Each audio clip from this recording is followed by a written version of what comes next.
Vengeful Spirit. She's not too she's happy pissed, with it. man. He's super angry. Alright, so this NP goes safe lane, like we talked about, and this Enchantress is going to get a lot of pressure done this off lane. They're going to have to do a lot with this off lane. The point of this is to be lane winning, like we talked about, right? Because that's the only way that I can see NGE winning this game, is if they just snowball everywhere. Their Nature's Prophet has to get active really early on. Same with the Lion and the Air Spirit. You just roam around, get kills, then go for safe objectives. The good news is that Nature's Prophet, the reason why the hero's so good right now, like almost not broken tier, but really close, is because you've got the opportunity to make all of these lineups kind of work. Oh, level 1 rune battle already starting up. Nice 2-man Earth Spike and then roll across. Going to try and consolidate this and keep the bounty rune to themselves. But the Astral down onto the Templar Assassin. But just look at that OD drop. Now the Fairy Fire keeps him alive. But Dr. Pushin's going to be your first blood. They take one down, but it's a 2-to-1 change. That bong there, the Enchantress on the run out. But NGE are actually looking for more again. Earth Spike down onto Zaki. I don't think they've got enough damage or actual control to bring down the Vengeful Spirit. This is really bad for NGE, because they gave up first blood, and they lost the additional hero. Both bounty runes. Yeah, and the Enigma didn't have to skill. That was weird. I can't believe they lost that fight. They were 5. Oh, wow. So Enigma still got to go Demonic Conversion and didn't have to go Malphite. Spells were definitely missed on the side of NGE. That's the only way that I can explain it. Well, the roll kind of went into the middle of 5. It wasn't even like threading the needle. There were like 4 heroes around and he just went straight down the middle of them all. Oh, who got first blood though? It was the Ember, then the Enigma got it, and it was the OD that died. I guess that's fine. Everything worked out for them. That was Onage. That's good stuff. Oh, Ember Spirit up at top. He is level 2, but Enchantress has been left alone here for now. There's no one coming in. Again, a missed roll from Dr. Pushin. He thought the OD was going to go a little bit further forward, but he does get a good sentry down to take out the Observer Ward and give, again, a little bit of experience and gold back to the Templar Assassin. Yeah. What was it, 50-50? Yeah. Yeah. No. It's 100. You get 100. Because I know if you get the bounty rune plus the rune, you're level 2 instantly. That's true. It's 50-100. That's disgusting, actually. Yeah, it's cool. I've had that happen like recently, actually. Well, as a mid laner, you just insta level 2. You can't lose. I don't know. I was Lena or something, and then I was instantly throwing stuns out at level 1. Got the guy solo. Nana already feeling the force. All the side blades there. And OD. He's got to be careful about his positioning towards this mid lane. It's different heaven. I think he's like 8k MMR or something like that. He's definitely a very skilled player in Sea. Whether he can deal with this Atwell Devourer, we'll have to wait and see. The Enigma's even going to get an Invis rune here. Level 3.5, 2 minutes in. You know, pretty good speedy timing already with that initial fight kicking off. But we've seen Enigmas get very lucky and take the first couple of bounty runes as well, and get like level 6 4 minutes in. I can't remember what team it was, but if you time it all right, you can get that black hole out of nowhere. Well, down at bottom. Ooh. Nature's Prophet wants to TP in here onto Wen. They know that the Surge is down, but Tengu doesn't have a Sprout available for this Darkseer. He's actually gone for level 2 teleportation. That is not the play.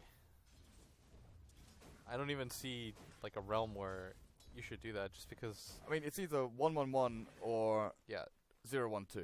Exactly. Maybe. I don't think the cooldown changes too much, because wherever you go, even if it's mid, just carry a TP around, get back to your lane.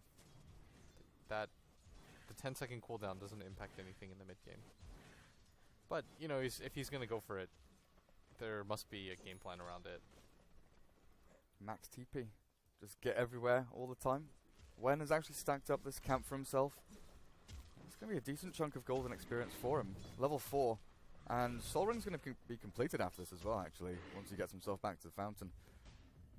But it's been kind of static here. I guess with that initial rune fight, NGE may be a little bit wary about fully committing into these rotations and roams, because usually Earth Spirit is a lot more active, right? Yeah, this hero is meant to win lanes. A lot of people think, yeah, he does a lot in team fights, but only after he does really well in lanes. This hero is meant to just be a roaming beast, because you can't find the angles at which he's going to approach you, so it makes it really strong and makes it difficult to deal with, to be honest. Enchantress has the Dark Troll and is actually sending it down towards the middle lane with a regen rune up at top. TA's bottle can be refilled. This TA is bullying this OD really hard.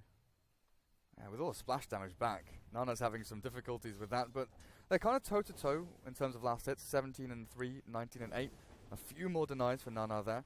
I still want to watch out for the Refraction plus Arcane Orb interaction as we do look towards the mid lane, but Enigma, he's getting closer to that level 6 point. Yeah, it steals. I don't know why we even debated it. Honestly, we're just idiots. Like, I could have probably told you. I'm just being a tard. We knew it did, deep down. We just weren't 100% sure. Doesn't even make sense for it not to. I guess if the hit lands, it's going to steal, right? Yeah, I'm just used to casting with Toby. I'm just like, yeah, dude. Sure, we'll see. I just like deferring to you, Blitz. I don't want to. For me, I'm just passive, you know. I don't want to. I don't want to appear stupid. Nobody does. I don't want to make you look stupid. So maybe it was wrong for me to ask you a question as difficult as that. You know. Man, if anybody cares about mechanics, it doesn't really matter. What should matter is you think about the overall tempo of the game. For example, NGE, what do they want to accomplish? Well, they want to try to run this Earth Spirit around, but you notice that he's trying, but he's only level 2 right now. So the Lion is in a much better position, but as a result, their Nature's Prophet is getting a lot more underleveled. Like, these are the things that we should care about as a group. As a collective. Yeah, not even... who cares about these random mechanics? Got to care about how quickly NGE move themselves. They're going to take out of top this tower. phase. This is a really good move by them. Like, they understand that the lanes matter so much, so they're going to go for the only lane that they really can abuse. They know that the Earth Spirit has flashed himself top, and now he's probably going to run. Oh man, triple remnant. Enchantress, you may have level 3 untouchable and phase boots. There's nothing to save yourself against all that burn damage coming out of Ember. It's going to be a really fast boots of travel, too. Oh man, this game, like, we said it before, right? Or, I'm trying to give you credit here, but Thanks, that Blitz. WG's lineup, it was a lot easier to win. Trying to go in this OD. He's got Tango to get himself back out of the Sprout, and Nana, yeah, he's going to drop. He is. Oh, wait a second. Astral. There's no escape. He's just buying time, though, for top.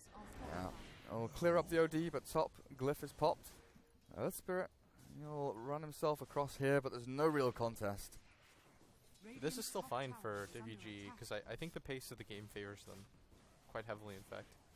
Because now, Unity, what he's going to do is... Well, I think what he should do is grab a TP and creep skip. See, that gets you as well, right? Unity is their sponsor name. But for me, Unity should be like at the end of the name. Oh, wg.unity.win. Yeah, that's really weird. So like his player name is Arjun. I was doing this the other day when I was casting them, and in the middle of a team fight, I kept saying, Unity's going for the stun, Unity's going to jump. That is really weird. Yeah. It should definitely be at the end. It should definitely be at the end. Or there shouldn't be... Okay, never mind. It doesn't matter. It doesn't matter, but it's something that triggered me a little bit. Yeah, Because I called like 4 different people Unity in the same team fight, and I was like, ah, yeah, shit. I just see the middle name. I'm so dumb. I just see the middle name. I'm so used to that. Yeah. Oh well. So fast boots of travel. This Ember Spirit 7. Oh my god, 7.5 minutes in. That's insane. Does this like it's quick, but does it give them anything spectacular, or is it it's just cool? It's just cool, right? It's just kind of one of those things like, oh sweet, I've got travels already. Don't have to worry about an item that you should have to get much later on. And they're 3 mid because they think that this is the only lane that they can abuse, but nothing's really happening in this situation for them. Can they not kill Darks here at bottom lane? Top. Alright, going in. Oh, Enchantress burnt through again. Trying to TP out, and with the untouchable, oh, he's still going to get clicked out by Zaki. And that's a TP. Oh yeah, so Ench can't actually TP back to lane. But so Radiant can't kill Darks here at bottom lane. Is he just too difficult to handle, too slippery? They probably could, but the thing is, they're trying to devote. They have to devote so many heroes. That's the cool thing about WG Unity's lineup. Rolling onto Nana. He'll Astral up the Templar Assassin. And with this Black Hole Enigma coming in, they'll try and land it down onto 2. Nana turns around, and he's got this damage out with the Eclipse coming up again. He'll just throw it down onto the TA to clear up another. And Tengu tries to turn back onto Nana, but he rolls through all this damage. And it's just not working out for NGE. They'll get another one in the Earth Spirit as 4 drop. Great realization by WG Unity as they come through en masse to this middle lane. Afu's Black Hole is absurd.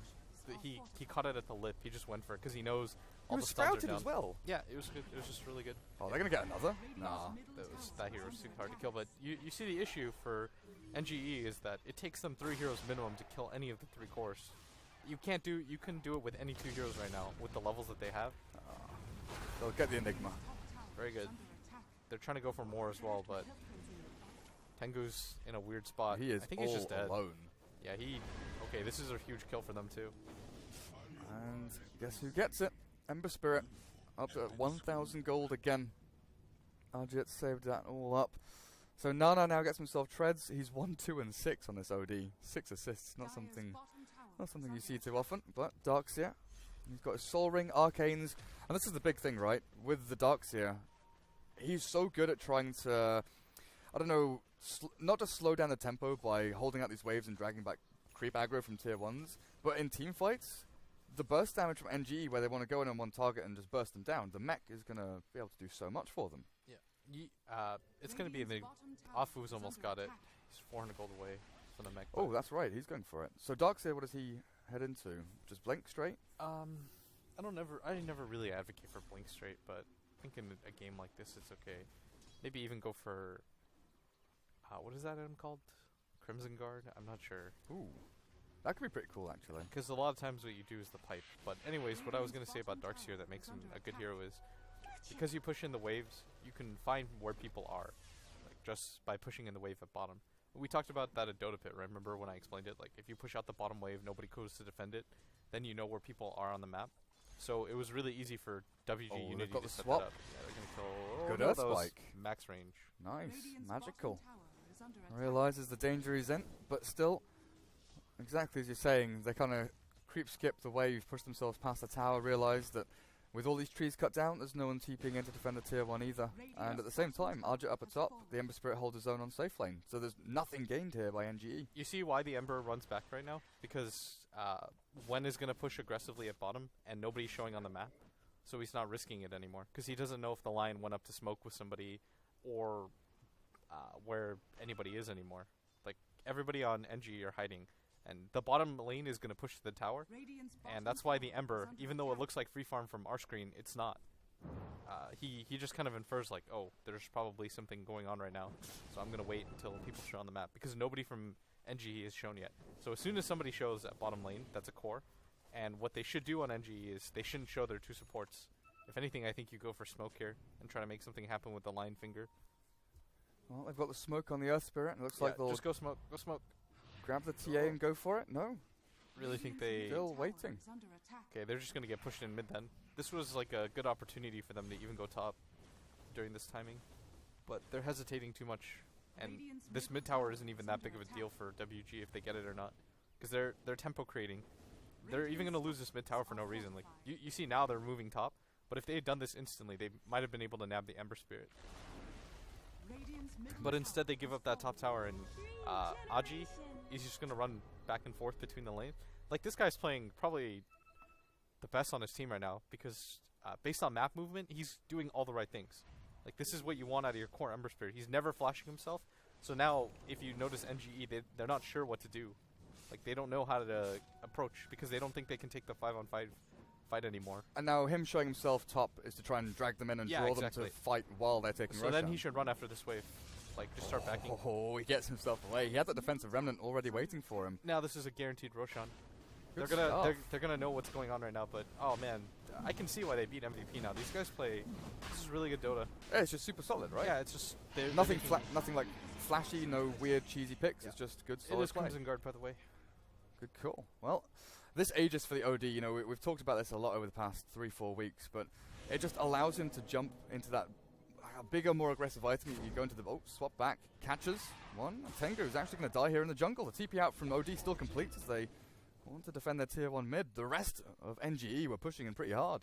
Yeah. But they've lost their native prophet, 3 times in quick succession, and he's not really getting anywhere. I think if NGE had gone for the move originally that we talked about, where while they were losing their mid tower, they just smoke and immediately run top, then maybe I think that gank actually has a pretty high percentage chance of working out. If they go in like this and like smoke around, then they could probably catch the Ember. But now the timing is run out. Now WG Unity just take out everything. Like, this lineup isn't even meant to win like the early phase, but they did, and now they're just dominating. 3-10 at 13 minutes. I mean, your Templar Assassin has a blink now, but having that burst damage is one thing. Actually controlling up the Ember or the OD to kill them off is completely different. They have no way to dive this Ember at top either. This lineup's really good. They're going to just keep going bottom too, because there's no wave clear on the side of NGE. That's what matters most. especially if you want to go for split push, is wave clear. So WG Unity, they so much control right now. They could just back too, because again, they've got better late game. No reason to overextend and lose anything out of this one. So Arjit up at top. His Battle Fury is getting pretty close, actually. He's going to have that like 17 minutes in, 16 and a half, something along those lines. As Zaki surged forward to get a nice Observer Ward watching towards this tier 2. And also a good smoke reveal ward as well. Just to see exactly if NG are going for any sneaky kind of rotations across. It's kind of like the wards we see from MVP Phoenix, right? This kind of box area here, they love to like double ward it over in the Radiant jungle, especially when they're dire side. You know, having like a ward in both these areas, or even one deeper like this. Because you get to know exactly what's happening around the tower if someone's setting up to defend. If people are smoking towards Roshan and stuff like that, that's like ideal placement for it, is behind your tier 2. So WG Unity, they realize exactly what kind of position that NGE are in. And they're trying to split across this map. Nature's Prophet's farming in the jungle. Tengu's got Hand of Midas at 15 minutes. But he doesn't have an item that does anything. He kind of... I'm sort of okay with this almost, because he knows that this game's going like whatever direction that WG Unity want to take it. They can go late, they can go early. So he's trying to do whatever he can to kind of stem this and say, okay, maybe I can transition a little bit. But part of the issue is just they can't kill anybody. How do you approach a fight anymore from NGE? You roll in with Earth Spirit, you instantly get blown up. Lion has no Blink Dagger or Aether Lens, so his initiation is pretty bad. And they need one of their 2 supports to have farm so that they can pressure around the map. That's what you want to do with at least one of your 2 supports, right? You want to have kill potential. And they just simply don't have that. Now this bottom, or this top push, I'd actually like them to just keep going. Just go straight up onto tier 3. Well, Aegis is up for another minute and a half or so, minute and 40 seconds. So this Outworld Devourer can pretty much just stand high ground and hammer away at the tower. There's up the creep wave, and Magical, you know, sure enough, he's gonna level 1 mana drain the OD. Oh, he doesn't really care about that. Impetus damage, though, he does care about, as he's forced back and surged away by the Darkseer. Nature's Prophet is still farming in the dire jungle, though, and mass TP's come down towards bottom lane. As WG Unity want to try and push this at the same time. The play right now is to smoke. The lane is kind of pushed in. I think you just show different heaven at top. Oh, who lost their courier? Dire? Nice. Yep. Nature's Prophet found it. There was nothing on it, though, fortunately for WG Unity. As Outworld Devourer, Dragonlance increased that range. I'm not seeing the Blink You're Dagger never going to get a better like opportunity to smoke, I think. Yeah. The reason why all 3 lanes are pushed out, and WG Unity, they're probably splitting up the farm right now. So now it's a guessing game. Like, they have to find one of the 3 cores in order probably of Ember first, OD second. It's a good place to smoke as well. Yeah, but look, you see what's going on right now with Wen. He knows what's up, so he's just waiting by the tower.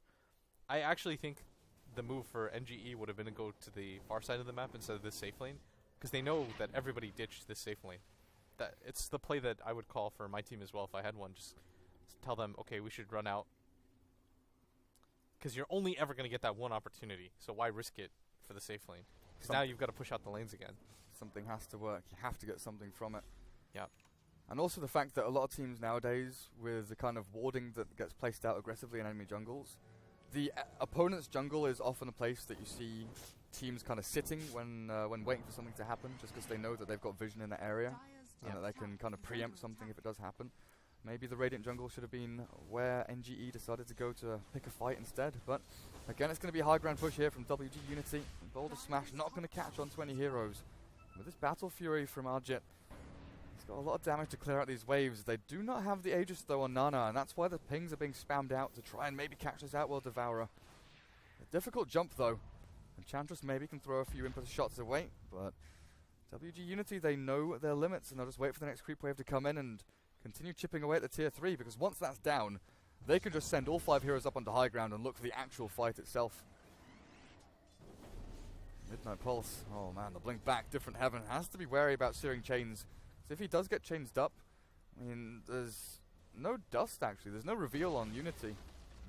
So if he went into the meld up on his high ground, he should be okay, but there's still that fear factor. He'll slow them down with another trap out, and TP up the top from Ember Spirit to stop this Nature's Prophet from getting any value from this lane. I guess did he Remnant? Yeah, he can Remnant straight back in, so he'll counter out this push and then come straight back into the fight. Yep, there he Go. is. They're doing this really well because they don't want to lose anything that they don't have to. You see that demonstrated in the fact that they've taken one, or they've lost one tower so far. That top one, the safe lane, it sounds weird because you wouldn't really think about it like that, but that top tier 1 for WG Unity is pointless to lose. Like, they don't care about it. It's the tower that you're most okay with losing at some point. Zaki loses a chunk of his HP. The roll forward and swap back though. Magical the Lion, the one big disabler, going to get taken out. Zaki, the vacuum back into the wall as well. Dr. Prasheen, this poor little Earth Spirit doesn't even get his ultimate down. WG Unity, they only popped the Darkseer vac and wall. They've still got this black hole available. And with both Nana and Arjit positioning themselves a little bit further back here, not allowing this impetus damage to shred them too heavily. But Nana, he's got to try and asshole himself, but it's on cooldown for now. The Bolter Smash. There are so many stones. There are 6 stones around up on his front line. But it's a 1-for-1. Rax is still standing. Yeah. They traded their line for their Venge, essentially, which is kind of like a dead trade. Doesn't really do anything for one side or the other. WG Unity probably wait for the next Roshan, then go for the play, whatever it is.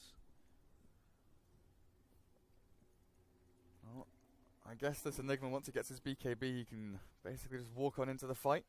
But he saved up 2,200 gold, and I'm kind of wondering if he plans on going the Blink Dagger. Because they've just got the Darkseer Blink as well, and the OD Blink. Yeah. So going triple Blink might actually be the play. Especially when there's, what, 2 stuns? There's like Earth Spirit plus Lion, or 2 heroes that can stun or disable him in that black hole duration. Yeah, there we go. Quad Blink. Fair enough. Just buy everyone a Blink. Vengeful Spirit, you need to catch up. 1,000 gold away from her Blink if she wants it. NG are playing textbook too. Like, I really just don't like this move where they go to their own jungle, or to the dire side jungle.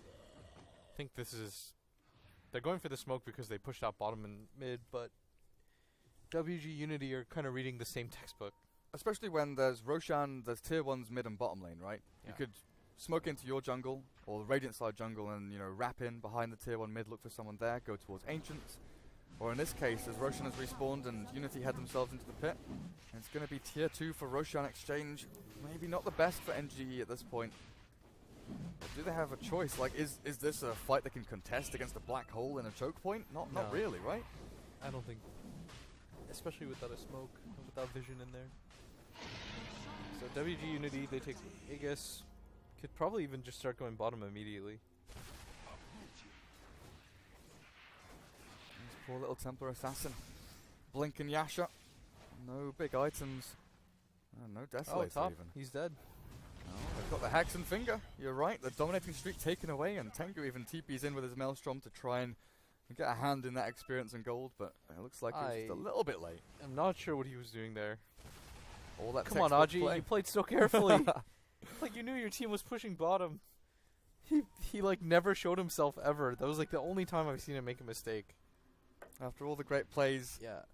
He played so carefully. I was a big fan of what he was doing so far. Then kind of just like showed himself on the map for half a second. One slip up. Oh, Enigma, you do not have a BKB, my friend. Even though you do have a Blink Dagger, pushing that far forward is a little bit risky. They're going to wait for their Ember. They Finger need of their Death. they need their DPS dealer too. That's true. Finger of Death's on cooldown for 100 seconds, though. Yeah. It's the crazy thing is it's one of NGE's better ultis. I don't think we've seen an Earth Spirit ulti yet. He kind of rolls in and kicks people around, but Yeah, I don't think so either. I think he's been a bit hesitant to use it because he's afraid that a big fight's going to happen. one is definitely building up. It's Oh, Tengu. the tornado high ground. I like this. No, send it back. Who's wild? Is that Enchantress Wild Wing? Yeah, it of has to course be. it is. There's no helms or anything like that. Swap. Oh, hang on a second. The blink back. And Vengeful Spirit. Vacuum. Oh, where's the black hole? The blink. No, Enigma not going to go into this one, but the Eclipse will drop, and there's the black hole. Arfu catches beautiful. 3 with the Darkseer wall as well. This might just be it for NGE. No buyback for Earth Spirit or the Enchantress. Lion does bring himself back into things. Removes out a couple of these illusions, but Magical only managing to stun up an Earth Spirit illusion from the replica wall there. WG Unity, I've got to deal with a glyph at this point, but a fresh creep wave comes in and they'll blink forward to kill off the Lion, the buyback into dieback. Different Heavens Templar Assassin is pretty much all alone to try and defend this base. The Nature's Prophets, creep cutting down at bottom, but the racks have already fallen. Yeah, they've kept the 2 creeps alive so that they can maintain this siege. They're going to go mid now. And I don't know, all the creeps are about to die. They've got Aegis, they haven't lost a single hero. They don't have any big ultis left. I mean, swap from Vengeful Spirit as she does return back towards the middle lane could lead to a kill or a pick off. But again, disciplined play from WG Unity. Just back themselves away, realise we took a full lane of racks, we can go back, push all these lanes out. Because now the Nature's Prophet kind of has to deal with bottom lane, or the Templar Assassin does. So that's like one hero stuck on a lane dealing with the big creep waves coming in. Yeah, you're not going to be able to do much around that timing, just because if bottom is constantly pressuring in, you don't have any opportunities to smoke. It's too obvious. I'll keep on going mid. Ember Spirit, what are you up to? Does he have... He's got a remnant somewhere. I wish there was a big button you could press to go to a bloody... Oh, it's top rune spot. Oh, hang on, there's a DD rune as well. Ember Spirit. He's going to have a DD rune when they push high ground mid as well. There's going to be nasty stuff for NGE to try and defend. Because high ground defense for them, usually we look at teams and we're like, right, they've got a Zeus, they can clear out these waves, zap things down. But NGE, they've got like Boulder Smash, Earth Spike. There's nothing potentially massive here for them to hold up against this. You said earlier with the bottom lane push, there's no wave clear. Yeah, they just have to send their Enchantress in first, because there's no BKBs or Silver Edges or anything on the side of WG Unity. This DD might kind of break things open though, because he can play pretty aggressively here, and they don't have the black hole, but the vacuum wall is still there. How long until black hole? A minute and a half pretty much. So our observer ward, sentryed out, the blink forward, and there's Magical pretty much dead instantly. Lion is gone, but the impetus back onto Zaki will try and drop him lower. Crimson Guard mech though, keeps everyone nice and healthy. Nana, self-astral. His impetus shots are definitely not the friendliest of things, but they've already killed off the Nature's Prophet and the Lion, so the defense here for NGE is looking limited. Nana can just keep battering away at this tier 3 as the chains come through onto the Enchantress, and he jumps forward, the blink onto Dr. Pushin, but he rolls back to safety. Enchantress not going to have the same luxury though. And at this point, 3 heroes dead. WG Unity just keep the ball rolling. Good games called, and honestly, that was just super clear-cut, well-executed play, and WG Unity fully deserved that win. Yeah, they played really well. They did pretty standard things, but they executed really crisply. If the only mistake that I can really point to is that top death by their safe laner who played really well this game, you're in a pretty good spot. And NGE, I mean, Enchantress plus Nature's Prophet is like 2 of your cores, 2 of your 3 cores. That's so weak. And Templar Assassin is not a good frontlining core. Refraction is not as good as you think it is. And whenever you're a hero that A, can't really go high ground, or B, doesn't deal reliable damage,